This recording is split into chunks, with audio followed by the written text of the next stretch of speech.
Picture this. You're 35 years old, you're working, you're paying super every single fortnight, and somewhere in the back of your mind, you've convinced yourself it's being looked after. You filled out a form when you started your first job, ticked a box, and now that money is quietly growing, or at least you hope it is. But here's what nobody told you when you ticked that box. Depending on which fund you ended up in, you could retire hundreds of thousands of dollars poorer than someone sitting right next to you, doing the exact same job, earning the exact same salary. That's not a scare tactic. That's what the numbers actually show. In 2018, something happened that most Australians quietly forgot about. The Royal Commission into Misconduct in the banking, superannuation, and financial services industry tore open the super industry, and what it found was genuinely shocking. Millions of Australians had been charged fees for financial advice they never received, billions of dollars. And the funds doing it weren't fly-by-night operations. They were owned by the biggest banks in the country. The commission exposed a fundamental conflict of interest that is still playing out in your super account right now. And most people under 40 have no idea which side of this divide they're sitting on. So today, we're going to fix that. Here's something most people don't realize. Not all superannuation funds are built the same way.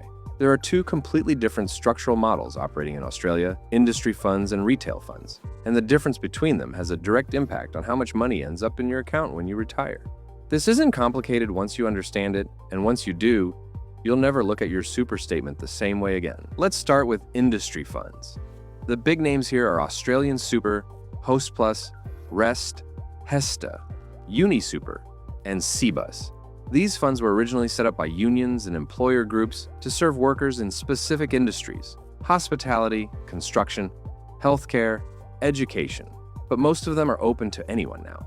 The critical thing to understand about industry funds is that they are run as not-for-profits. Every dollar that comes in through fees goes back into the fund, into better investment teams, lower costs, and better long-term outcomes for members. There are no shareholders sitting above the fund waiting to extract a profit margin.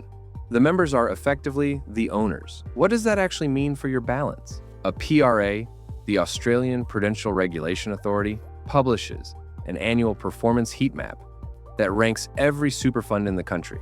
And when you look at 10-year returns for balanced investment options, industry funds dominate the top of that list year after year. AustralianSuper's balanced option has delivered around 8.5 to 9% annually over the past decade. On a fee structure of around 0.5 to 0.7% per year, you're keeping almost all of that return. That number matters more than almost anything else in this conversation, and we'll come back to why in a moment. Now let's talk about retail funds.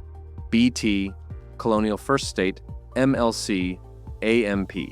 These are the household names. And the key structural difference is this: retail super funds are run by financial institutions whose primary obligation is to their shareholders, not to you.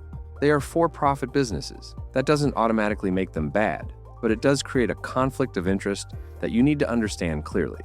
When the fund is choosing between lowering your fees or protecting the profit margin, it returns to its parent company. Whose interest do you think tends to win? The fees tell the story. Retail funds in Australia regularly charge total fees in the range of 1.2 to 2% per year or more, depending on the product. On a balanced option, their 10-year average returns have generally sat below those of comparable industry fund products. The Productivity Commission ran the numbers on this and found that a worker who spends their career in a consistently underperforming fund could end up $500,000 worse off at retirement compared to someone in a top-performing fund. $500,000. Not from making bad investments, just from sitting in the wrong fund. Now, let's get into the real numbers, because this is where it gets uncomfortable. Say you're 30 years old and you've got $50,000 in super right now. You're going to contribute regularly for the next 35 years. If your fund charges you 1.5% in annual fees and earns 7.5% per year, you'll retire with roughly $680,000. If your fund charges 0.6% in fees and earns 8.5%, which is what the better industry funds have historically delivered, you retire with closer to $1.1 million. Same salary, same contributions, same 35 years. The only difference is the fund you chose when you were 22 and just wanted to start getting paid. That's a $400,000 gap quietly compounding in the background of your life right now. either in your favor or against you. Now before you sprint to MyGov and transfer everything, there are a few things worth slowing down for. The first is that not every retail fund is terrible, and not every industry fund is perfect. APRA's annual performance test has actually failed several funds, some of them industry-aligned, and legally required them to notify their members. The brand on the logo matters far less than the specific product and investment option you're actually inside. A balanced option in a top-tier fund is a completely different animal from an aggressive growth option in the same fund, and the returns reflect that. The second thing worth flagging is investment flexibility. Retail funds and self-managed super funds, which are a separate conversation entirely, have historically offered more customization. If you want direct exposure to ASX-listed shares, international ETFs, or alternative assets inside your super, some retail products do give you more control over that. Industry funds have closed that gap significantly in recent years, but it's worth knowing what you actually want from your super before you make any moves. And the third thing, the one that genuinely trips people up, is insurance. Most super funds include default life insurance and income protection cover, and the premiums and terms vary enormously between funds. If you have an existing health condition or you've built up significant cover in your current fund, switching without checking your insurance situation first could leave you exposed in ways that cost you far more than any fee saving. This is not a reason to avoid switching. It's a reason to check before you do.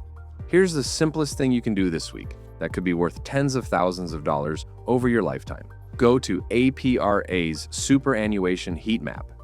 It's free, it's public, and it's updated every year. Search for the fund you're currently in, look at its 10-year return and its total fee percentage, and compare it to the top performers on that list. If your fund has failed APRA's benchmark performance test, it's legally required to tell you. But most people never check, and so most people never know. Superannuation is the single largest asset most Australians will ever accumulate outside of property. For people in their 20s and 30s, the decisions you make about your super right now have a longer compounding runway than any investment decision you will ever make again. The gap between a good fund and a bad one doesn't show up on your statement this month.